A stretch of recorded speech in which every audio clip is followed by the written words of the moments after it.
শীতের রাত্রে ডিনারে রুটি খেতে ইচ্ছা না করলে আপনারা খুব তাড়াতাড়ি এই রেসিপিটা বানিয়ে নিতে পারেন। এটা বানানোও খুব সোজা, আর ঘরে থাকা শীতের সবজি দিয়ে এটা তৈরি হয়ে যাবে। এত সুন্দর রেসিপিটা যে এইটা যে দিনকে বানাবেন সেদিনকে আপনাদের কোনো তরকারির কোনো প্রয়োজন হবে না, জলদি হয়েও যাবে, আর খেতে কিন্তু সত্যি দুর্ধর্ষ। আমি আপনাদেরকে অনুরোধ করব ভিডিওটা শেষ পর্যন্ত দেখুন। ভালো লাগলে লাইক, শেয়ার, কমেন্ট করার জন্য অনুরোধ রইল। কমেন্ট করে অবশ্যই জানাবেন যে কেমন লাগলো রেসিপিটা আপনাদের। জলদি এই রেসিপিটা একবার দেখলে পারে আপনাদের বারবার বানাতে ইচ্ছা করবে। এত সহজ রেসিপি যা এত অসাধারণ টেস্টি হতে পারে আপনারা না দেখলে বিশ্বাস করতে পারবেন না, আর বানানোটাও কিন্তু একেবারেই সোজা। আমি একটা কড়াইটা গরম হয়ে যাওয়ার পর কয়েকটা চিনেবাদাম নিয়ে নিয়েছি, খানিকটা এই হাফ বাটির মতো চিনেবাদাম দিয়ে দিয়েছি। তারপরে এটাকে মিডিয়াম ফ্লেমে একটুখানি ভেজে নেব। দেখুন চিনেবাদামের কালারটা যে চেঞ্জ হয়ে গেছে, আমার ভাজা হয়ে গেছে। আমি একটা পাত্রের ভেতর নিয়ে নিলাম।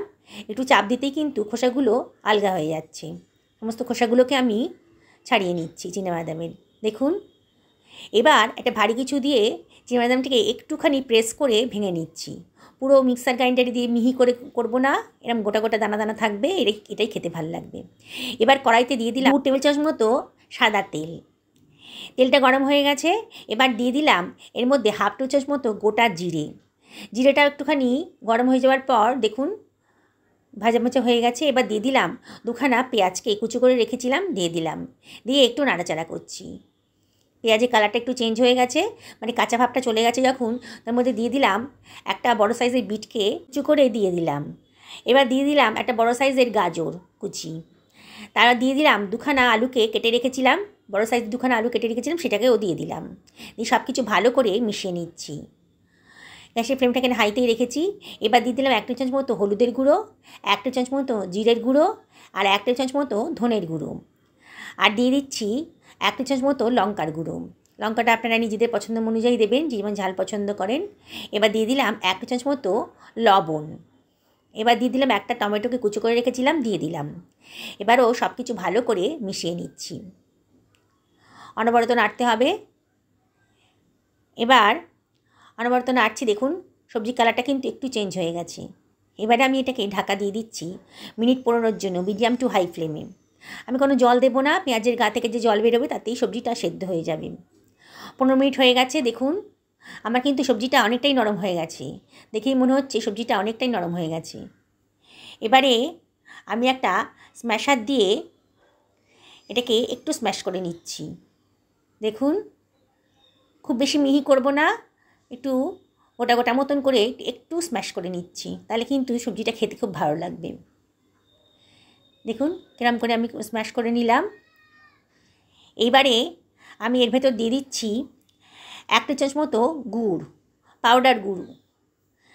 এখানে আপনারা চিনিও ইউজ করতে পারেন, আর পছন্দ না হলে নাও ইউজ করতে পারেন। দিয়ে দিলাম চিনাবাদাম ভাজাটা, আর দিয়ে দিলাম খানিকটা কিশমিশ, আর দিয়ে দিলাম খানিকটা লঙ্কা কুচি, আর দিয়ে দিলাম খানিকটা ধনে পাতা কুচি। ধনে পাতাটা দিলে টেস্টটা খুব সুন্দর আসে।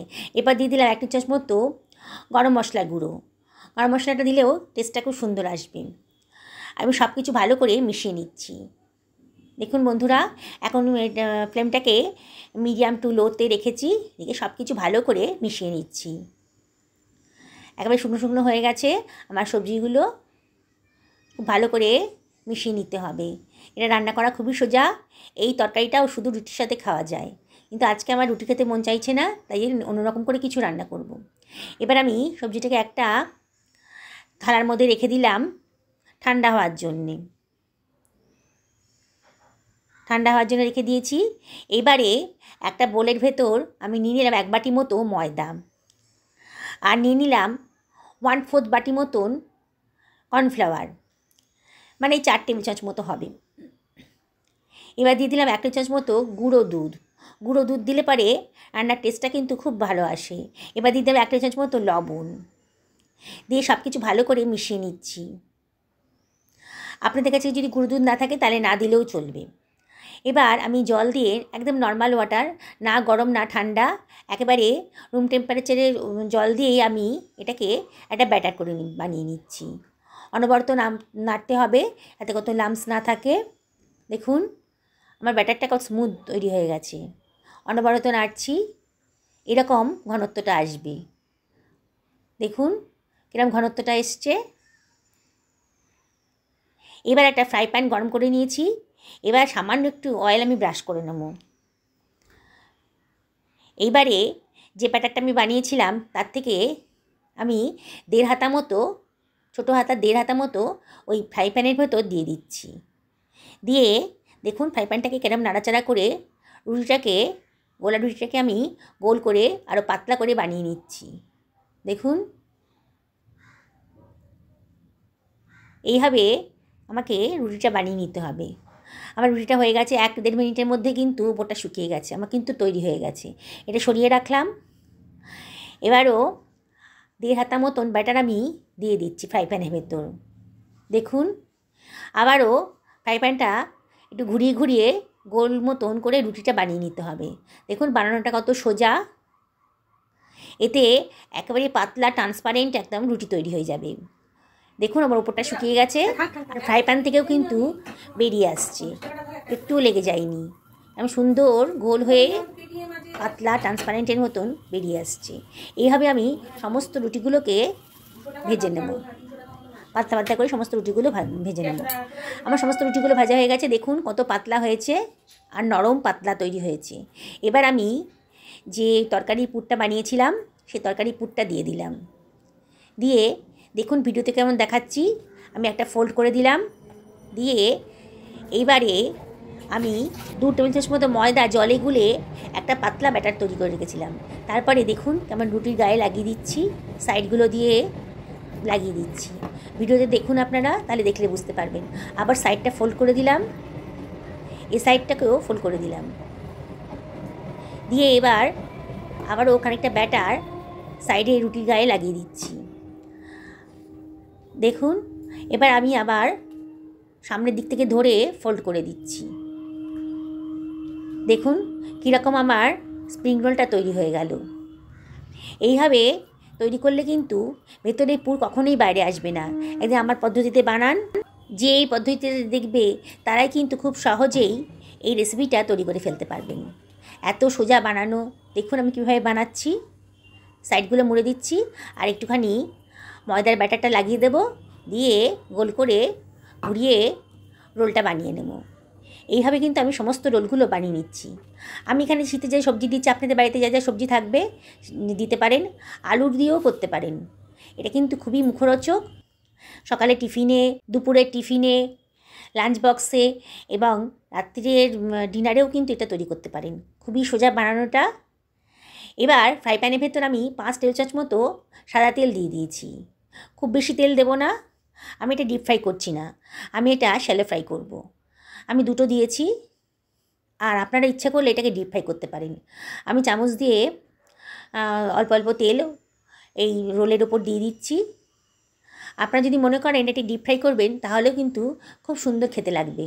আমি একটু কম তেলেই রান্না করব বলে আমি এটাকে ডিপ ফ্রাই করছি না। দেখুন মিনিট 1-2-1-এর মধ্যেই নিচের পোর্শনটা ভাজা হয়ে গেছে। আমি এবার আস্তে করে এটাকে উল্টে দিচ্ছি। এইভাবে ওলটপালট করে কিন্তু আমি সবগুলো রোল ভেজে নেব। দেখুন একটু ধৈর্য ধরে ভাজতে হবে, মিনিট 3-4 লাগবে পুরো রোলটা ভাজার জন্যে। এবারে উল্টে পাল্টে করে রোলটাকে ভেজে নিতে হবে। এখানে আমি মিডিয়াম টু হাই ফ্লেমেই রেখেছি। সেই ফ্লেমটা বেশি হাই করা যাবে না, তাহলে কিন্তু ভেতরটা কাঁচা থাকবে আর বাইরেটা কিন্তু পুড়ে যাবে। দেখুন আমি তুলে নিলাম, তেলটা ঝরিয়ে তুলে নিচ্ছি।